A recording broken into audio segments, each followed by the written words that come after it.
안녕하세요. 오늘도 돈 많이 버셨나요? 경제 전문 BJ 럭키제이입니다. 와, 열흘 동안 고생 많이 하셨겠어요. 종합주가 지수가 10% 정도 급락했었죠. 그래도 잘 버티신 분들 아래쪽에서 이제 저점 매수 잘하셔서 복구하셔야 되겠죠. 자, 복구하실 만한 종목 들어갑니다. SK 하이닉스. 종합주가지수가 장난이에요, 그렇죠? 이건 코스피 200 지수인데요, 거의 440선에서 300, 400선까지 무너졌죠.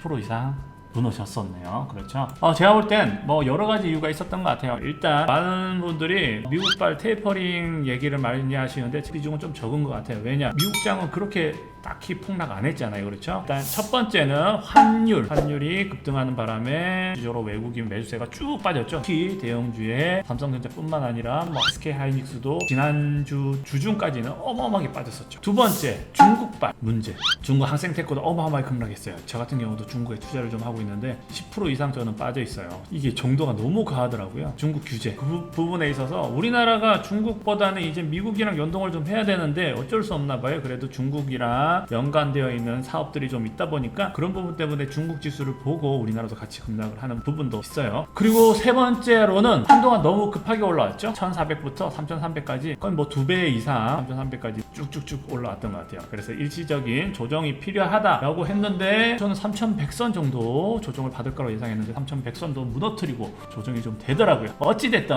이럴 때는 딱 두 가지예요. 어떤 게 중요하냐, 주가가 무너지는데도 상승 힘이 너무 세서 주가가 같이 스스로 무너지지 않는 성장성 기업을 찾거나, 또는 일시적으로 너무 심각한 페이스 때문에 SK 하이닉스처럼 이렇게 무너진 종목, 이런 종목을 사서 단기간 반등할 때 수익을 보는 것도 나쁘지 않겠죠. 그럼 SK 하이닉스 단기적으로 반등이 확실한 이유에 대해서 제가 설명 한번 드리겠습니다.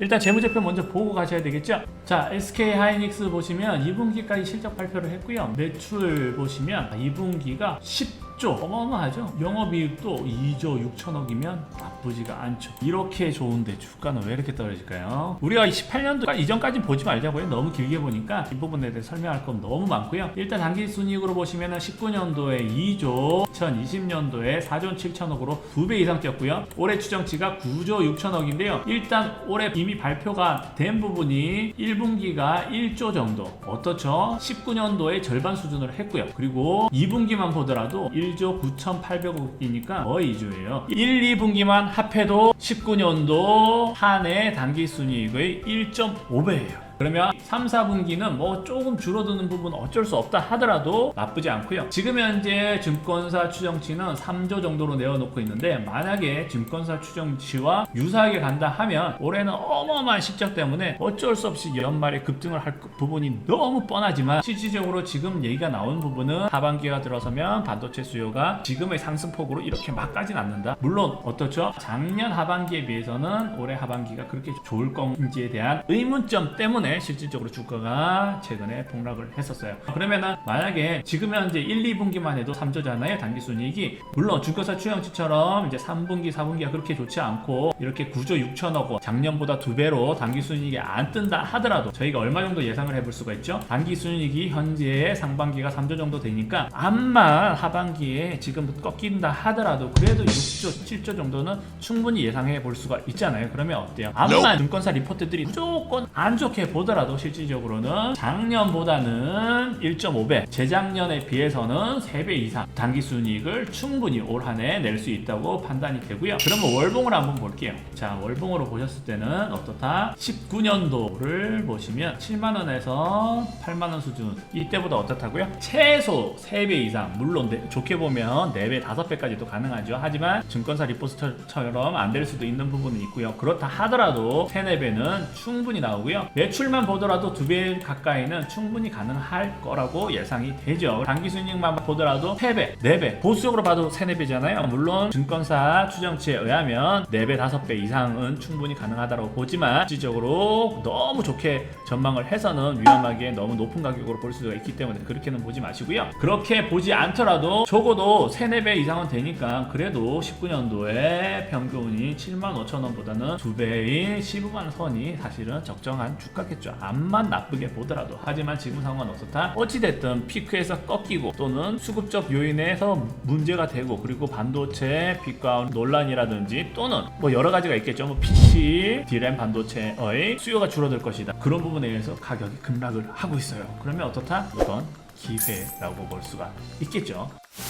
자, 그러면 수급적인 요인 부분도 판단을 해보셔야 되겠죠. 외국인 매수세가 너무 안 받쳐주거나 외국인이 매도가 지속이 되면 실질적으로 암만 실적이 좋다 한들 문제가 있을 수 있어요. 그래서 이렇게 급락을 한 부분이고요. 이때는 어땠나요? 외국인이 대놓고 엄청 팔았죠. 하지만 어땠어요? 이때 매도세에 개인들이 안 받아줬어요. 삼성전자 같은 경우는 조금 받아준 성향이 있고요. 그래서 이때 안 받아줬기 때문에 주가가 말도 안 되게 패닉셀처럼 지금 10만원을 뚫고 아래쪽으로 내려왔었죠. 그런데 지금 최근 상황은 어떻냐? 자, 급락장서 삼성전자는 팔았지만 외국인 SK하이닉스는 담았다. 순매수 부분을 8월 17일에서 20일 기준으로 한번 보시면 SK하이닉스를 가장 많이 순매수를 했었어요. 삼성전자는 매도를 했고요. 물론 저는 삼성전자도 이제 반등 시기라고 봅니다. 하지만 문제는 뭐였냐? 삼성전자 같은 경우에는 실질적으로 외국인들이 매도를 막 했을 때 차라리 개인들이 같이 그냥 매수, 순매수를 심하게 안 들어왔으면 괜찮은데 개미들이 밑에서 너무 받쳐졌어요. 그래서 실질적으로 하이닉스만큼 이렇게 급락을 안 했죠. 그래서 삼성전자 같은 경우에는 가격적인 메리트가 외국인으로 봤을 때는 본인들은 높은 가격에서 팔고 밑에서 죽고 싶은데 밑에서 죽기가 애매한 거예요. 그래서 최근에 아직까지도 삼성전자를 살짝 팔고 있다 라고 얘기를 할 수가 있겠죠. 하지만 어떻다? SK하이닉스 같은 경우에는 외국인이 이때 어마어마하게 물량을 쏟아 부었을 때 개미들이 같이 패닉셀로 다 팔아버렸어요. 왜냐? SDRAM 비중이 높다라는 생각으로 SDRAM에 대한 악재를 터트리면서 주가를 떨어뜨리려고 노력을 했잖아요. 근데 그 부분에 있어서 개미들이 어쩔 수 없이 SK하이닉스가 SDRAM 비중이 높다 보니까 이렇게까지 주가가 급락을 했던 부분이죠. 그러면 어떻다? 외국인 같은 경우는 재수죠. 본인들은 높은 가격에서 팔고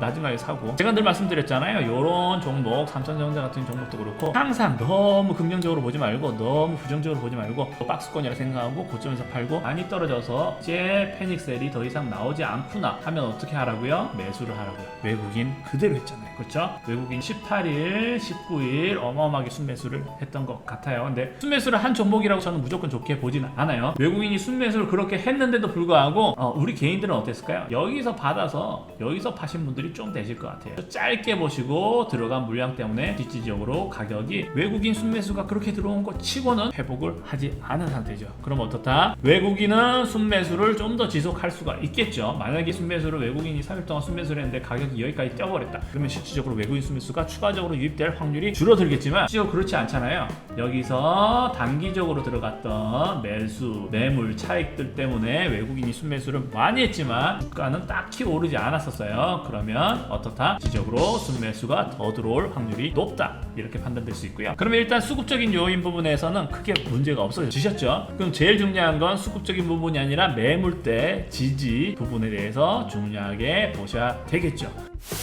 간단하게 지지선, 저항선 체크해 보도록 하겠습니다. 이 정도는 저희 애청자분들은 확실히 아시죠? 이 정도 지지선이면 99,000원, 10만원 선 깨지자마자 반등을 시작한 부분은 아래쪽 99,000원대 지지선이 너무 강력한 부분이 있구나 라는 게 눈에 확연히 보이잖아요. 이런 거는 그렇죠. 그래서 99,000원대 지지는 너무 강력하기 때문에 지금에 사서 만약 시장이 안 좋아지거나 악재가 있다 하더라도 조정을 많이 받을 수는 없겠구나라는 판단이 서실 거고요. 두 번째는 어떻게 되죠? 저항선을 보셔야 돼요. 저항선을 보시면 11만원 초반대부터 11만원 후반대까지 약간 저항선이 있다라는 걸 판단하실 수가 있으시겠죠. 제가 지금 폭락장에서 반등 부분에 있어서 가장 안정적인 부분으로 제가 SK하이닉스라는 종목을 들고 온 이유도 위에 저항선이 조금 없어요. 이렇게 폭락하는 과정에서 과거의 저항선이라도 좀 있으면 문제가 될 텐데 보시다시피 올해 매물대가 거의 없다고 보셔야 돼요. 거래가 된 부분이. 그렇기 때문에 11만원 초반까지는 조금 쉽게 올라갈 확률이 높다라고 판단이 돼서 제가 가져온 부분이고요. 그러면 어떻게 이제 투자를 하셔야 될까요? 지금 투자할 게 너무 없다 하시는 분들 오늘 같은 상황이라도 10만원 초반 정도로 잡으시고요. 그리고 분명히 말씀드리지만 SK하이닉스 여러 가지로 제가 실적이라든지 그리고 내년도 또 반도체 시장이 좋아지는 부분, 수요 좋아지는 부분 이런 게 들어오면 실질적으로 15만원까지도 갈 수는 있긴 해요. 그리고 15만원 이상도 넘을 수도 있긴 해요. 수급적인 부분도 체크를 하셔야 된다는 부분이에요. 그래서 제가 봤을 때는 때는 이런 종목 긍정적이긴 하지만 정말 장기 투자를 좋아하시는 분이시라면 여기서 들고 15만원 뭐 깨고 뭐 20만원 갈 때까지 들고 계시는 걸 말리진